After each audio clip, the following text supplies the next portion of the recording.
Good morning, everyone. This is very nice of you to turn out and at 7:30 in the morning on a Tuesday morning. I appreciate that. I hope that I provide some valuable reflections. I want to assure you that this is not a pat speech. It's not a speech I've given before. This is my speech right here. This is old school for the younger folks. This is handwriting on a piece of paper. And I do that because I want to try to be attentive to the, the circumstances in the moment that I'm speaking. So some of this stuff is I hope of some guidance to you, but I'll get to the confession here in a minute. Before I do that, speaking of timely news or what have you, you might have seen in the paper, maybe not, or online, the announcement that the Columbus crew is looking to possibly leave Columbus. So I wondered, I'm right in the middle of this, and I have been for the last month, and it just became public last night. But I want to ask a question of you. Use this as a opportunity to take a poll here. How many of you would consider yourself, by activity of going to the games, an active fan of the Columbus crew? And so it's really interesting because a sport that is growing around the world, this is not what my speech is about, but a sport that's growing around the world significantly, the world's largest sport, is somehow still not really, that was about maybe an eighth of the room, has just not filtered into Columbus, Ohio's fan base the way that the owner would like it to, and so they may go to Austin, which is very interesting because we've been winning a lot of things over Austin. Austin used to be this, I come out of the music business, and Austin is Music City.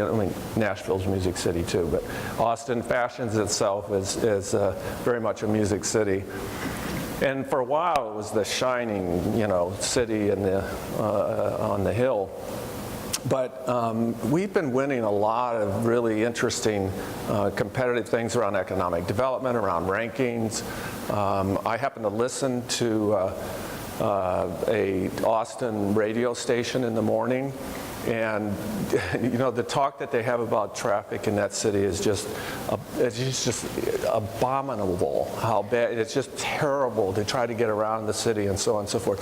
But here we have maybe a pretty significant civic loss to a competing city. We'll see.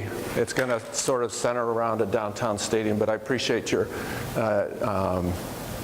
participating in that little poll because it'll help me with some talking points later today. So now this sounds like a pretty arrogant statement, doesn't it? I don't care how much you know. Okay, well notice that there's 3 dots there, so I'll get to that in a minute. It's not as bad as it seems. I'm not that arrogant. Leadership is an informal art. We'll get to that. But first I wanted to do a couple of words of tribute and thanks, and the first is to Kathy. I just think that this institution has been tremendously blessed with Kathy as a leader. Not only because what she's gotten done, and if you look at her, what she set out to do and the school set out to do, and the strategic plan is sort of check, check, check, check. It's awesome. That's an amazing accomplishment. It's also the way in which she does it.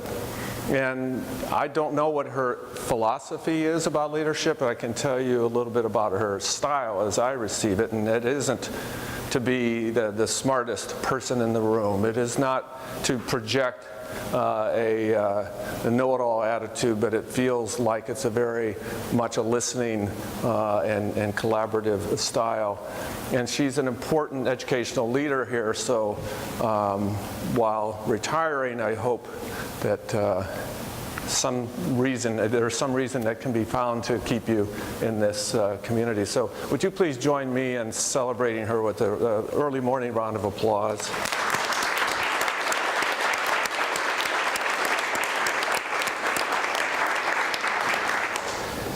And some of you may know Debbie.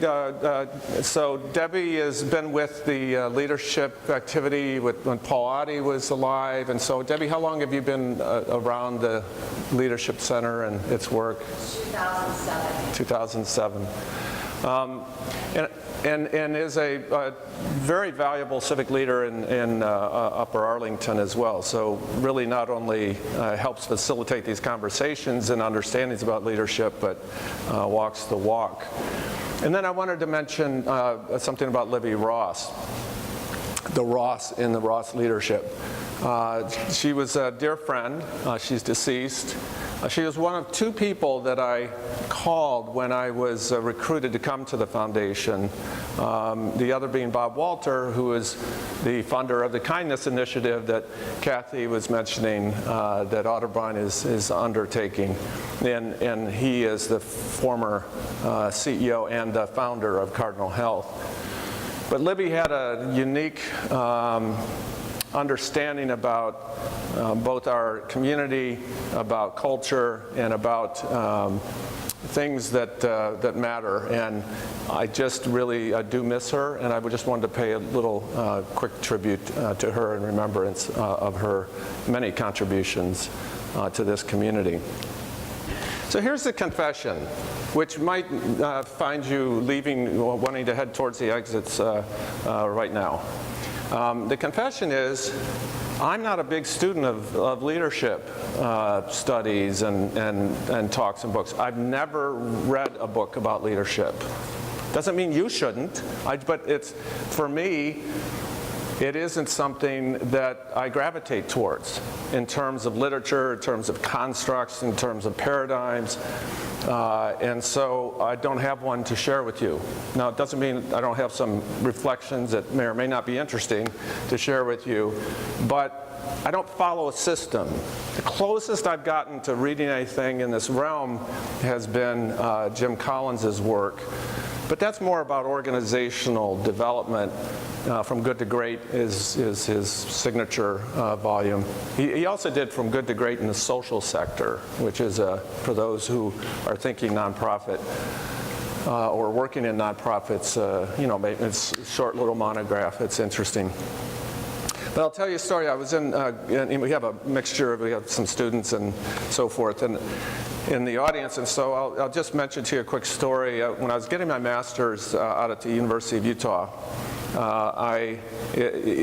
one of the classes two of the classes I needed to take in a given semester was business law and organizational development. I loved the law. In fact, when I had received this Ford Foundation fellowship to study, to be trained to be one of America's leaders, tomorrow's leaders in the arts was their whole sort of fabric of their organization, I went to Utah with the idea of, well, I'll be 2 years smart. If nothing else, I'll be 2 years smarter, and then when I get into law school, I'll be an even better law student and a better attorney. So I ultimately knew I was going to go to law school. In fact, later on, 3 times got into law school, twice at Case, once at Ohio State, and kept on putting it off. So that's how much I stayed with the notion of that. So master's curriculum, business law, I'm loving the prospect of it. For those of you who are if they're as old as I am, you might remember there was a movie and a television show called Paper Chase. And I just watched no TV. And yet that show, I knew when that was, and I was really zeroed in on that show. It was John Huntsman, and it was really a good show. Loved everything about it. Loved the teaching method, loved the rigor around the law and so forth. Another one was a required course, and it was organizational development. I didn't know what that was about. But then as the time went on, I realized just how inane I thought the whole thing was. So I'm loving business law. I'm just like, I can't believe that this organizational development's even a class. And so we get to the end of the semester, grades come out, and I get a B in business law and an A+ in organizational development. And I just, like, what? Wait a minute, I love this stuff. I worked hard at this business law and this organizational development. And so I actually was talking to somebody, a professor at the University of Utah, about that, and he said, well, that's pretty clear what happened there. And I said, well, what? And he said, you thought it was a name because you sort of get the concept. And so that doesn't mean I'm amazingly intuitively wise or anything like that. It's just a lot of the stuff around that's written about leadership feels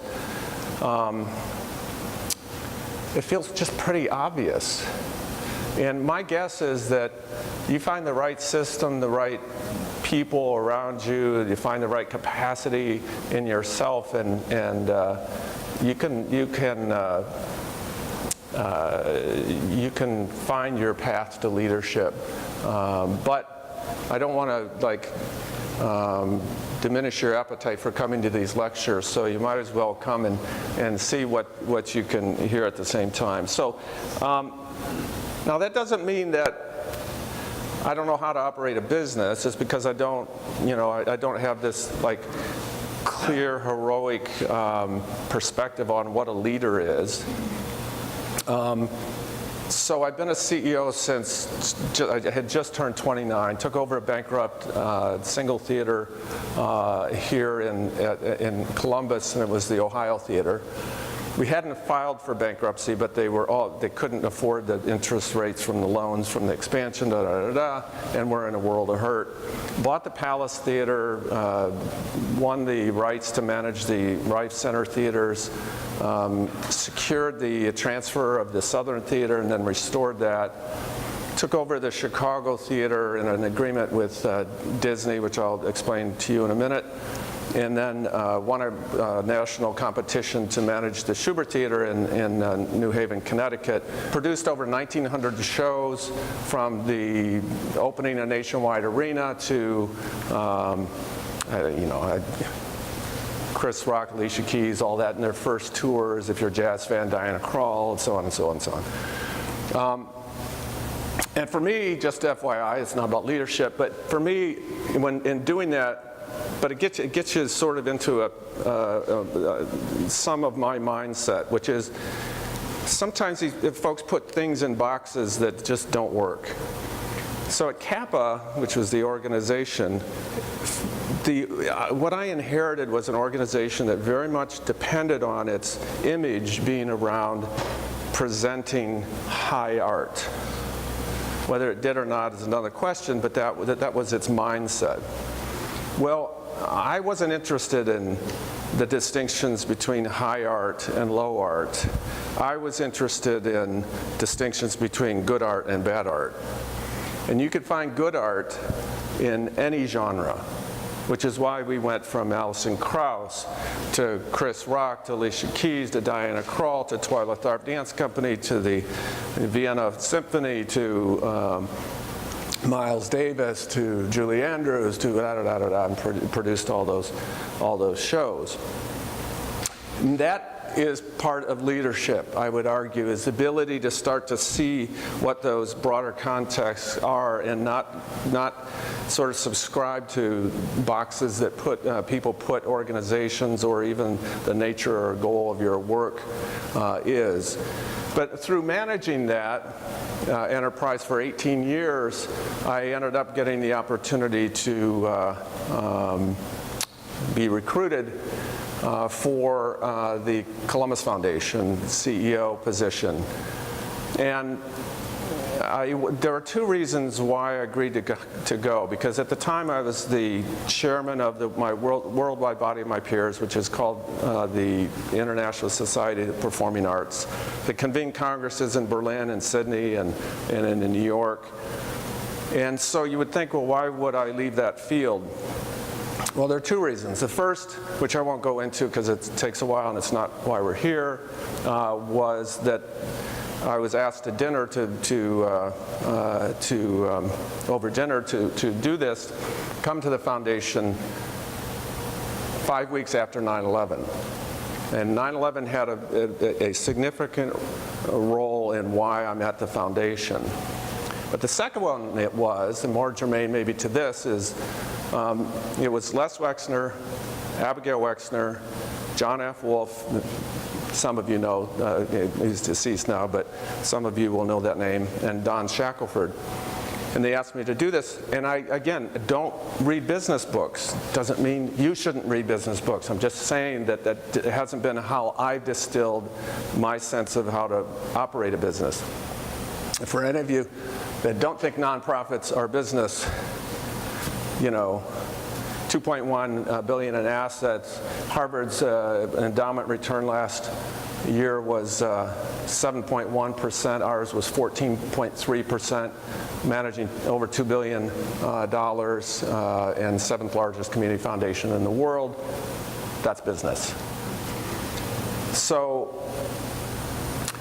it just occurred to me to ask this, because you think, okay, the Columbus Foundation, to the extent that you know, it's a community foundation that funds and works with donors to fund important things in the community, leverages our resources to do other things to benefit the community as well. So it just felt to me sitting there, and part of the, I do think that part of leadership is being present so you can distill what's in the moment and maximize in the moment. It occurred to me to ask these folks who helped build the foundation as it is today, what business is the Columbus Foundation in? Total silence. I thought, whoa, that is cool. There's like this business riddle to be solved. In addition to the mission, the calling part of me that felt like this was all hands on deck time in our community and in our country. Now I had the other part, which does interest me greatly, is the business part. Because especially with the philanthropy, with the foundation, especially in the foundation world, which isn't, you know, is more known for elitism than it is for dynamic management practice. The idea is, you know, you could probably just show up and answer the phones, and that would be maybe good enough. You help some people and you feel good and you go home. But of course it's not good enough. You got to do more and be more than that. So when they couldn't answer it, I was in. Because if Les Wexner, Abigail Wexner, John F. Wolfe, and Don Shackelford didn't have an answer to that question, then I wanted to be about answering it. So there are two ways in which we answered it. But the reason I mention this, and I'll get back to this in a second, is it started with the question. And for me, my approach to leading an organization starts with questions. You could even, you know, let's see if it works now. No. You could even hearken back to the Socrates method of inquiry, but it's not that formal. So this is my complicated answer to that question. And it's called a strategy map. First ever strategy map that was done for a community foundation in America. Didn't use any consultants, developed it ourselves. Now that's way too complicated, because if I was at dinner and I had been asked that, how would I explain that in a dinner setting? So we have it in one statement now, which is that we help you help others through the most effective philanthropy possible. And I could unpack that, but this is not really a strategy session. It's more supposed to be about personal approach to leading organizations. But this will just quickly, I'll just describe why this is helpful. And as I do, I would tell you that we did this 13 years ago. And we look at it constantly. It hasn't changed at all. And what's interesting is we also have no 2, 3, 4, 5-year plans. None. Do not have any strategic plans like that. That's how powerful the alignment of the staff is around sort of the core reason why we're there, and then the type of people you have, which I'll get to in a minute. But so it's not, again, it's not formulaic in the strategic plan sense either. But this is just meant to take something like philanthropy, a charitable organization where, okay, you do good. So, you know, do you need to be any more strategic than that? And help show the relationships between each component part of it. Now, we did use a Harvard template called strategy maps. So from that standpoint, we used a tool. But you have your learning and culture, you have your internal processes, you have the customer, the financial, and the social value, or asset attraction, asset management, asset deployment. I'm not here to go over this in detail. I just wanted to show you that we answered the question in detail and then answered it succinctly. And so what does that get us? That gets us the chairman of Duracell, Chrysler, and Borden, Bob Kidder, former CEOs, when he came on our governing committee, we had his orientation, and I speak with him for a while, and then we have him speak with each of our department heads. And he came away and said, I got to tell you, I've been a leader in corporate America for my career. I've never seen an organization that is as aligned in its senior management as everyone is here to what you're doing and why you're doing it.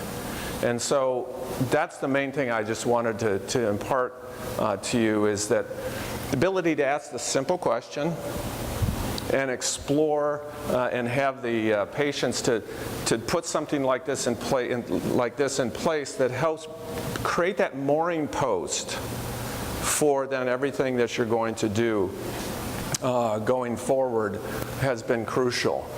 And there's just one other, to the extent that anybody's sort of business-oriented here, thing that I wanted to share, is that we felt we needed to answer this question. Again, you think, okay, nonprofit. Are you really thinking truly like a business, like what's your customer value proposition? Yeah, we do. It felt very important to do that.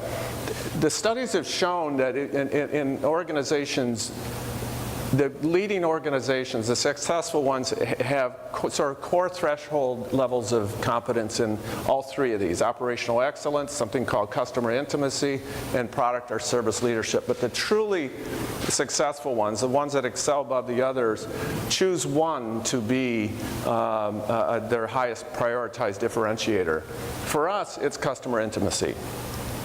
Excelling at offering personalized services to customers and building long-term relationships, i.e. the trusted brand. So again, I could spend an hour on this, but that's not really why we're here. I just wanted to show you the ways in which we did answer that question, and it has created the alignment. So, why is it hard for me to talk about leadership? First of all, if you're in nonprofits, it's not the same as business. So virtually all the literature on leadership is written about business.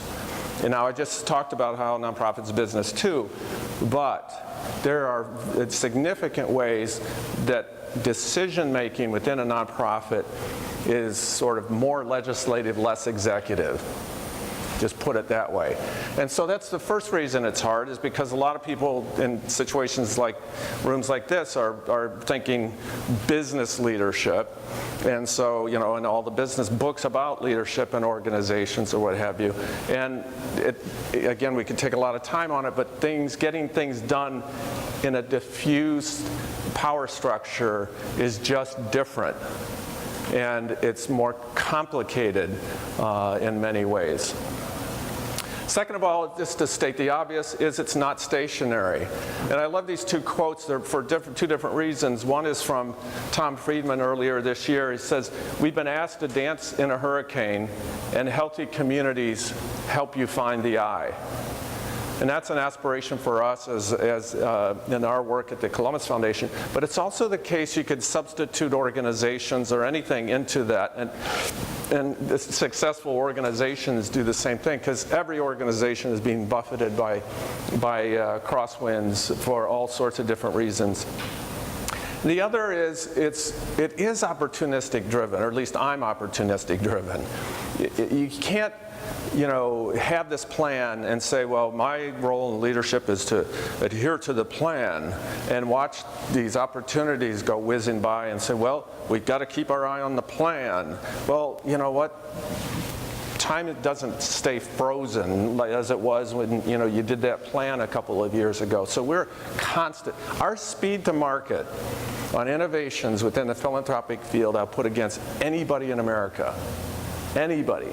We are absolutely the leader in the community foundation world in all sorts of respects in terms of our innovations, but we truly move quickly in speed to market and efficiently from idea to action. So the next is, it's not solitary either. So again, I sort of resist the notion I would come into you and say, well, leadership is, and then as if, what? No, I can't lead without followers. I can't lead without folks that I defer to, who take the opportunity to take the initiative. And so this whole organizational system, roles and responsibilities and relationships, and in my world, the board. I could not be successful at Kappa and doing all that we did, and there was no precedent for what we did in expanding to other cities and taking shows to other cities and tours and so on and so forth. No precedent in America for it. If my board didn't say, we're with you, we trust you, you built that trust, and we are going to support what you're doing, doesn't happen. Same thing with the board at the Columbus Foundation. What does the big give have to do with our growing assets or something like that? 100% of the big give goes to nonprofits.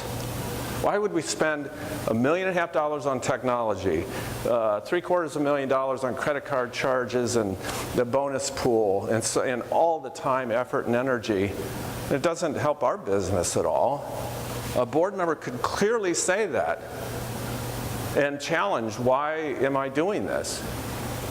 But they understand why we're doing it, or they support why we're doing it. They understand it too, but they support, and that is that an institution like ours can't just have private value, it has to have public value. And again, there's a lot baked in there. That's not why I'm mentioning it. I just want to say the role of the board for organizational leaders is crucial, and that's part of the organization system. It's just not a solitary thing. That's why I'm, I had dinner with somebody who used to teach here at Otterbein on Sunday night and was mentioning, and I just don't feel really comfortable talking about leadership. And he's like, whoa, why is that the case? And couldn't understand, because he teaches leadership and has these constructs and so forth. And part of it is I just sort of uncomfortable with the space that it's about me. It just isn't. It doesn't work that way. And just this respectful athletes, nimble athletes, I don't mean literally folks that did sports in high school or college. I mean people who think that way, who have the grit, who have the focus, the discipline to apply to their work in that same kind of way, that same kind of energy. And that's key. It starts with the hiring. If you don't have the right people, and by the way, that Jim Collins saying the right people in the right seat on the bus, there's a limit to that. I have, the reason I put quotes up here is I know that if I say it, it's like, okay, some local guy said it. You put these national, international people in something they say, it's like, whoa, that's real. And so I'll tell you, Herb Kelleher, the founder of Southwest Airlines, used to hire people all the time who he didn't have a job for, but he knew they were really great. And so he'd find something for them to do or tailor a job to their skills. The woman that Kathy's interfacing with here on the Kindness Project, Kelly Griesmer, who came out of a partnership in a large law firm, went to Pelotonia, helped build out Pelotonia. I brought to the foundation with the enviable title of Director of Special Projects. I mean, and we figure out the projects. The first one ended up being the big table, and so it has gone on for there, and now she's senior vice president. So it starts with the hiring. It starts with the people.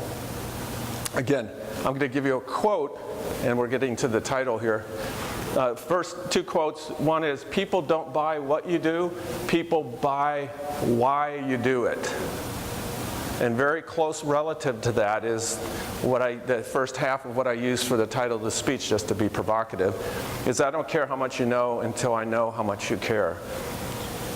Loosely attributed to Teddy Roosevelt, but they're not quite sure about that. This statement is my number one mantra when it comes to leadership. What does it have to do with leadership? Well, it says that if you don't connect with folks, then it doesn't matter how, in our case, we're a community knowledge organization, and we could come forward and talk about the opiate crisis. We could tell you about homelessness. We could tell you about all sorts of issues and needs in the community. But if we're not connecting, if we don't inspire folks to come along our journey in the big table or the big give or whatever, if we're not connecting first, it just doesn't matter how much we know. And as loose, and if I were to write a business book, that would be my title. And you think, what does that have to do with business? It has everything to do with business. It has everything to do with managing people. One-on-one, meetings, to conversations with your receptionist, to the top people in your organization, to when you meet with your biggest client or prospect or anything. It's got to start with that. So this is my number one guiding principle. And that's why I put on the slide, the title slide, it's an informal, because that doesn't, somehow that doesn't seem like it's enough, or it's not a pyramid of, change, or, prioritized synchronicity around, episodic, enlightenment around leadership skill practice, or something like that. It's very folksy. And a quick story. So, if an act of leadership happens and no one sees it, did it happen? Yes. So I'll tell you a story. It's about this man. I worked for the John Glenn presidential campaign.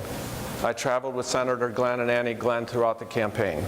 I was responsible for all the road logistics and all the travel and the interface with the advance teams on the ground, communications back to Washington. There was a small staff on the plane. I was one of them. So about 5 days before the Iowa caucuses in January of 1984, there was a Democratic debate in Des Moines. And we were to go to a small city town in Iowa the next morning. So just a quick jump. We had our own chartered aircraft, because what you do in those campaigns is you have the media assigned to you. So ABC has their person on, NBC, Wall Street Journal, New York Times, CNN, nowadays Vice, whatever. The media is assigned to the campaign, and you travel as this big group in buses and planes and so forth. And so we had our own chartered aircraft, and we were going to leave the next morning. Well, I looked at the weather, and it was not looking so good. There was going to be snow coming in. And on campaigns, you can't afford to miss a stop, because the whole sort of issue agenda, you think it's just a campaign stop and to, get people in this room to vote for you. Well, most of them are actually media opportunities, and you are the people who are in the room that cheer. And the media opportunities to say a few things that then the media can put out, whether social media or nowadays or broadcast media, to get that issue, your position on that issue out into the public. So every day that's scheduled is scheduled for national visibility, not just and we needed to have this issue and his perspective on this issue to happen that next morning. So we made the decision that after the debates, that we would have the press file their stories about the debates, and then jump on the bus, go to the airport, get on the plane, and go to the city. So we did. So we're about to land in this small city. And back then, one, it's charter, two, it's 1984. So there wasn't a lot of formality around, okay, fasten your seatbelts, put your seat backs up, and go through the aisles and all that. It was the same group of people traveling all the time with each other. So there'd be a quick announcement, we're about to head down to the airport. That'd be about it, right? So everybody's still talking and basically ignoring it. And I'm in the front seat because I'm on the first one on, the last one on and the first one off. And I could feel us descending. And then all of a sudden, the plane lurches off to the right. I mean, dramatically, like, whoa! I look out the window and I see on the plane wing the light, on, and you could see snow in the air. And this dark form passed right by the wing. I mean, it was dark, but you could tell it passed within inches of the tip of the wing. And it was startling to everybody, but they didn't know what the heck had happened. And the next thing you know, coming right by my right shoulder, I'm in the front seat, is Senator Glenn. And he knocks on the cockpit door. I'm right there from here to you. And it takes a minute. The co-pilot has opened up the door, and I can't hear what he's saying because of the engine noise. But there's some conversation, at which point the co-pilot gets up out of his seat to go in the jump seat, and Senator Glenn gets in the co-pilot seat. Next thing we know, plane lands successfully, and this is the most interesting thing, the most telling thing about Senator Glenn out of this story. We land, stairs go down, cockpit door opens, he gets out of the cockpit, goes down the steps, goes into his car, waits for Annie in the car, goes to the hotel. Never said a word about anything. The fact is, he told me, in private, he told me that indeed he took over the controls. That dark form was the control tower. That obviously this pilot wasn't at least confidence building enough for Senator Glenn to want to trust him to all these folks that were on this campaign because of him with their lives. And so he took over and landed the plane. So it was leadership, right? In the heat of the moment, he realized what needed to be done and he did it. So that's leadership. But in today's world, you couldn't find a candidate that would do, for public office, that would do that and not have an instant press release and say, hey, in the face of danger, I stepped up and saved the lives of these innocent people from, it'd be about them and it'd be so on and so forth. He just got in his car, and that story's never been told except for one time, other than by me. And that was because I'm just like, and it was by a reporter named Tom Brasitis, who is a Cleveland Plain Dealer reporter who succumbed to, I think it was brain cancer. And in his last column in the Plain Dealer, he talked about his two favorite moments from his decades of covering politics for the Cleveland Plain Dealer, and this was one of the two stories. So it was leadership, but did it happen?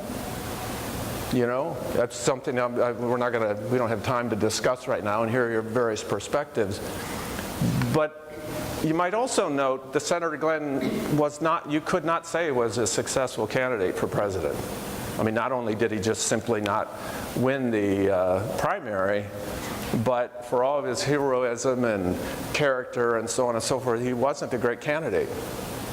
And maybe that was the missing piece. And so public sector leadership, maybe that was part of the shortcoming. Now, would we trade that shortcoming for everything else that we got in John Glenn? Absolutely. but that was, in terms of that public office, was that leadership. And could somebody that humble, if you will, be an effective leader of a country? Who knows? It'd be a fun conversation topic. So my leadership stew, I'll go through this real quickly, and then if you have any questions, I will obviously take them. So I'm going to just go ahead and put all 4 of these on here. So my leadership stew is discovery by Socrates, work ethic by Whirlpool, discernment by Rolling Stone, and action by Disney. All by way of saying that it's never a finished product. It's a result of life experience. And in these 4 ways, I talked about discovery by Socrates. I just believe that part of the way that I've been able to be successful is getting to the inner layer of the onion. And people often, 3 or 4 layers out think, okay, we've got sort of the key question. You've got to keep on probing, keep on probing, keep on probing. And then when you've really got the nut of what you want to sort of manage to, or an opportunity you want to seize, or whatever, again, you can have that alignment. But that discovery process through questions is, I know it seems like, this is why I said informal, folks. There's no book that anybody's going to buy that has all this. Work ethic by Whirlpool. I worked in a factory for 2 summers, and I had this great character trait that I would do any job, that they would give me, and I was going to do it just fantastically. And what was interesting is to understand the dynamics of a factory floor is, that was perfect for these guys, these veterans who had been there for a long time. And the reason I could work there in the summer is because folks would take vacations, and so they needed some temporary help. Because otherwise, these are prized jobs that in my small town where I grew up, that they wouldn't have vacancies. But they found a sucker. The worst jobs, therefore, I would slowly, they'd move me right through to boom. And my final job there was just fantastic to talk about. And you have this assembly line, and we're making Kenmore washers. An assembly line, and so you're sort of staged here, here, here, and you could, while you're doing your job, you could talk, you could carry on a conversation, and it's light up, it's very light, and so you're able to you're moving around, you're on your feet, or you could sit in a quick pause. So my job was not there. My job was underneath the assembly line on the seediest, sweatiest, decomposing rubber mattress that you can imagine, on my back with a vice grip on one hand and a C-clamp on the other, and the washing machine would come and I'd put the C-clamp on the hose, force the hose on the tube, and take the vice grips and click it in, and for 8 hours a day. And I was manna from heaven for these folks, because otherwise one of them would be having to do this job, and I was the sucker who would be able to and be willing to do it. But it does teach you a lot about where you want to be, what do you want to work towards, and just the ability to attend to detail. It was one of the best lessons that I could have had in my life, so I'm a product of that experience. And discernment by Rolling Stone, by that I mean that I grew up, music is great now, but rock and roll, when I was a kid, was not just music. It was a change that was happening in society, and the powerful forces associated with that. I just wish everybody that's younger in this room could feel that and feel what we felt in America, even though it was controversial in some ways and breaking norms and so forth, and therefore sort of turgid with concern as well as possibilities. it was an amazing time. Well, I'm in a small town. There's no FM radio station in my small town or anywhere that we could receive. And so the only way I could hear rock and roll was on AM radio out of Detroit. And so I developed this unique ability, not unique because other people had to do it too, but unique within folks that I know that didn't have, that grew up in bigger cities that had radio, of listening to AM radio, if the younger folks even know what AM radio is. And today, nowadays, if I have to do it if I want to listen to a Tribe game or something, listen to 1100 up in Cleveland, to listen through the static to what actually is being said and going on. And so that's what I mean by listening. I so wanted to hear rock and roll, but the only way I could really hear it is I had to be able to hear the music and somehow block out the static, which is a great metaphor for life. I'd love to tell you another story about the first woman to flow solo around the world in regards to that, but we don't have the time. Anyways, that's what I mean by that. Discernment is just obviously crucial. Separating music from static in the conduct of your work or your actions is important, including those around you. You don't get distracted by it. Action by Disney. So I'll just basically close with this. So, I'm managing a couple theaters in Columbus, Ohio. But I'm watching Chicago happen and a very interesting series of events. Again, we don't have the time for, but I could see there might be some opportunity for me to do some shows in Chicago, which is the third largest entertainment market in the U.S. You walk into an agent's office in Hollywood, New York, which I had to do all the time, and you've got a couple theaters in Columbus, Ohio. It's like, that's nice. Why don't I have my assistant talk to you? You carry, a theater, a significant theater in Chicago into those rooms, and it's like, and this literally happened in the headquarters, IMPay Design headquarters in Hollywood of CAA was the agency, where instead of the assistant coming out and going, yeah, hey, Bobby's busy, can't talk to you, so how can we help you? I know you made an appointment, but it's just things are backed up. You're talking to the assistant in the lobby. Now it's the agent comes out and says, hey, and again, I know this artist won't be familiar to a lot of people, but there was a time when she was hot, and so this actually was said this way, so I'll repeat it, which is, hey, Doug, welcome. We're so glad you're here. Tori Amos is, we're taking a look at her new video before it gets released next week. Do you want to come in the viewing room and watch it with us? That's the difference between having Chicago in your arsenal and booking a Chicago theater, and trying to get those artists then to put their itinerary, include Columbus in their itineraries.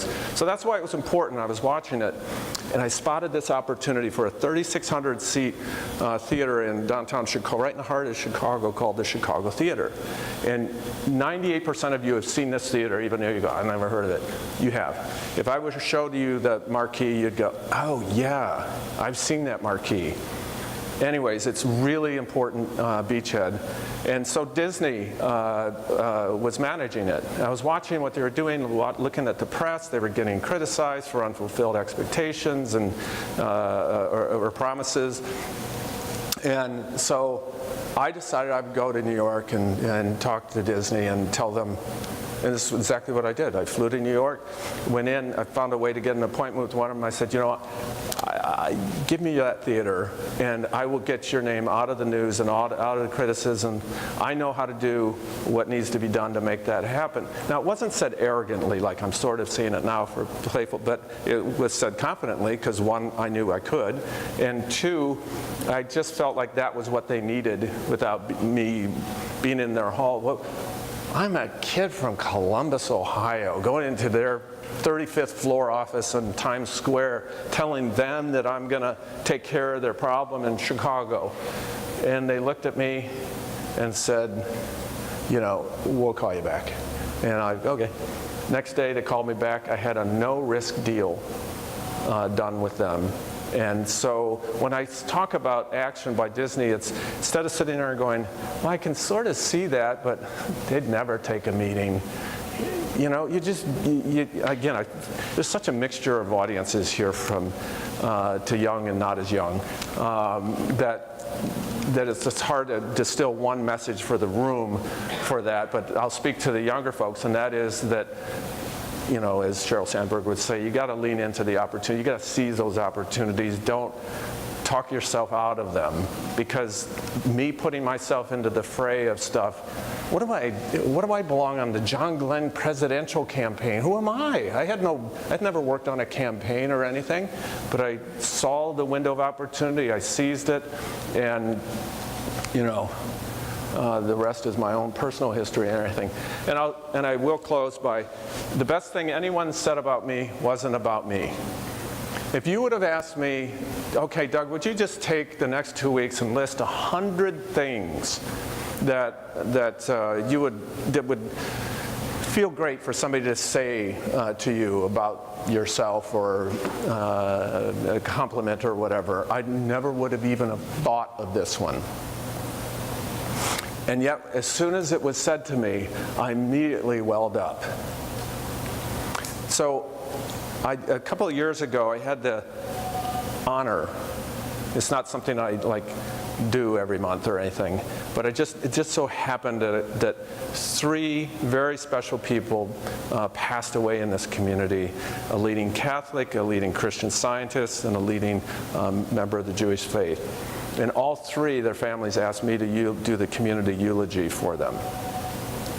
So after the one is Bob Lazarus, was the one I'm speaking of in specific. So after Bob Lazarus's memorial service, there was a reception. He lived a long life, a good life, and so it wasn't the tragedy that, say, somebody dying younger was. So there was a bit of a, resignation, but also sort of celebration of life, truly sort of a positive spirit within, an unfortunate meeting the demise. But anyways, a woman who is, had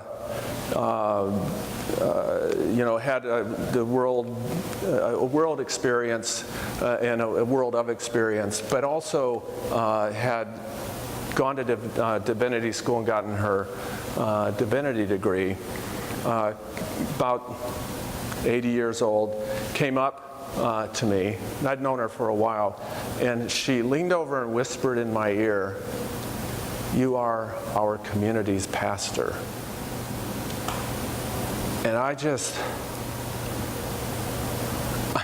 literally I didn't sob cry, but my eyes just went.